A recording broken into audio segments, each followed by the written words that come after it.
So in this second episode of the series, our Winchesters go out to the remote woods to hunt down a creature kidnapping people and taking them back to its lair. Only one of them ends up getting kidnapped and needing to be rescued. But they do, and everybody teams up at the end to put down the monster for good and save the day and some innocent people from the monster's own lair. Ever had deja vu?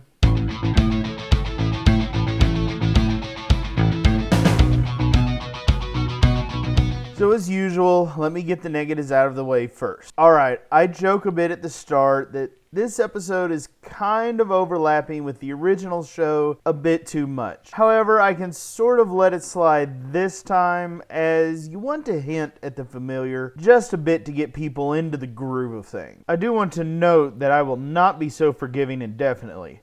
This show better start finding its own voice soon. Look, I understand not wanting to have the camera be static and boring for a show, but man, the director kept it in motion way too much in this episode.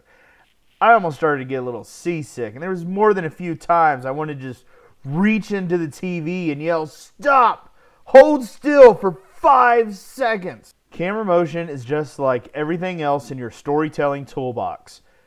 Use it sometimes, not all the time. Only when appropriate. It also bothered me that this episode had two music montages within it. That's usually a sign an episode is run short and they need to pad out the runtime. That's more acceptable later on in a show's run, or even late in a season when the audience and characters may need a moment to breathe between plot threads. On a second episode, especially when for some people tuning in, this may be their introduction to the show, it's hard not to think about how the time spent in the music really could have been spent better on setting up our characters, the world, or many other moments that would have contributed to the quality of the story.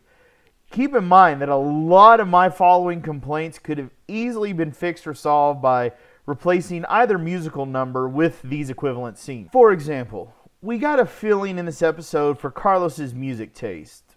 But what about John's?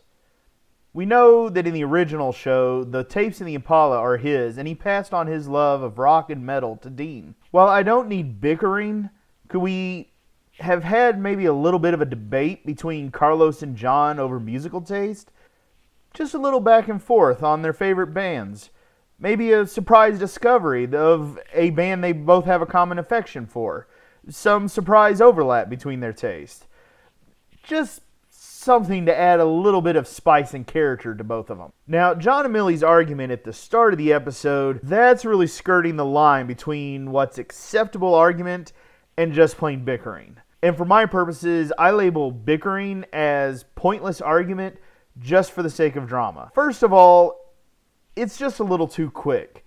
He steps out and they immediately start arguing. It really needed to ramp up. Why? Because let me remind you that there are no cell phones in the 1970s. So if John had a deal with Millie to, quote, call her, how is he going to do it?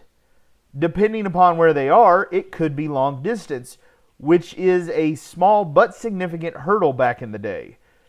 Also, let me remind you, answering machines and caller ID were not very common. It's actually entirely possible that John did make an effort to contact Millie, and he is unable to because of money troubles. He couldn't afford the payphone or the long distance, or she just missed his call entirely. Instead, their argument takes on more of an air of modern-day parenting, as if the child had at their fingertips the ability to call on a moment's notice. They needed to build up to that point. The argument started too quick because there was a moment where John would have legitimate excuses for his behavior, and they needed to eliminate those first before Millie starts tearing into him. It's not much, but it's those little touches that really convey the world that we're working in. And while I don't expect every episode to get into the minutiae of world building, I do enjoy the veneer of it.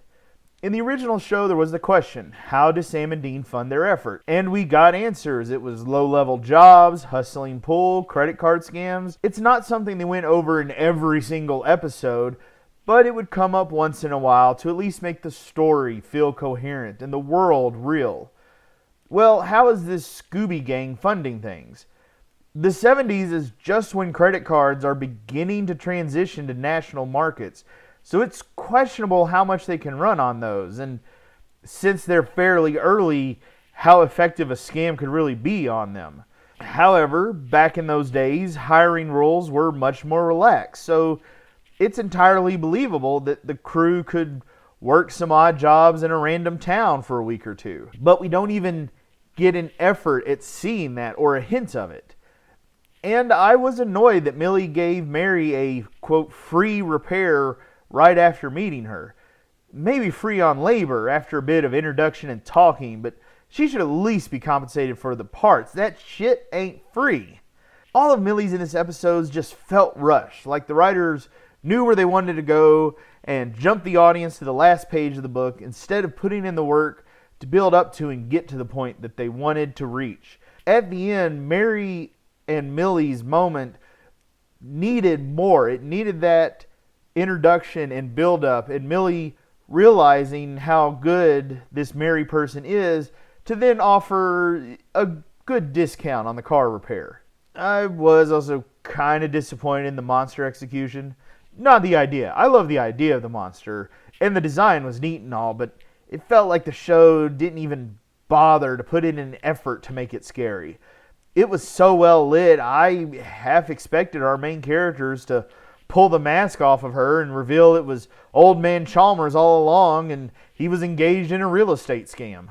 Things I liked in this episode: the teamwork was much more solid and pretty well done. I like that you could see everyone contributing to the victory and they all had chances to shine. Latika revealing that she's a pacifist is interesting. I wish they had explored that more.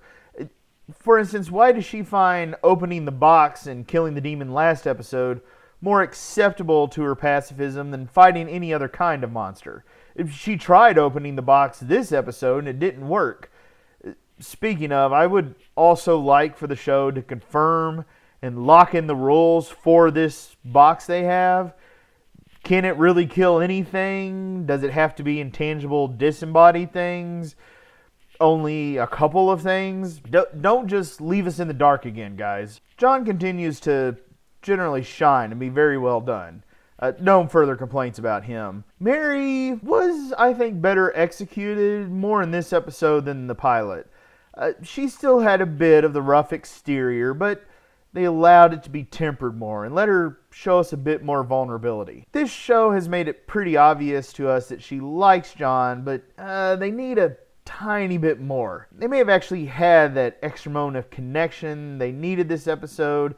They had a bit of a scene in the van, but the camera was so often in motion or pulled so far back from the actors, it really dampened the emotion and impact of those scenes. I did like and thought it was pretty clever the way the show set things up so even the audience couldn't be sure if that was the real Millie or the impersonation monster visiting John at the hotel. Not much else to say. Pretty standard Monster of the Week episode. This is where the rating gets tricky. Comparing this episode to, say, Supernatural's Wendigo, it would definitely be 2 shells out of 5. But I like to grade shows to themselves, so compared to the previous pilot episode, it's more of a 3 out of 5. This is right where you can see this show could either be a lot worse or a lot better. I'm hoping those in charge are going to take advantage of the unique opportunity provided by the setting and the characters and make this show an outstanding experience,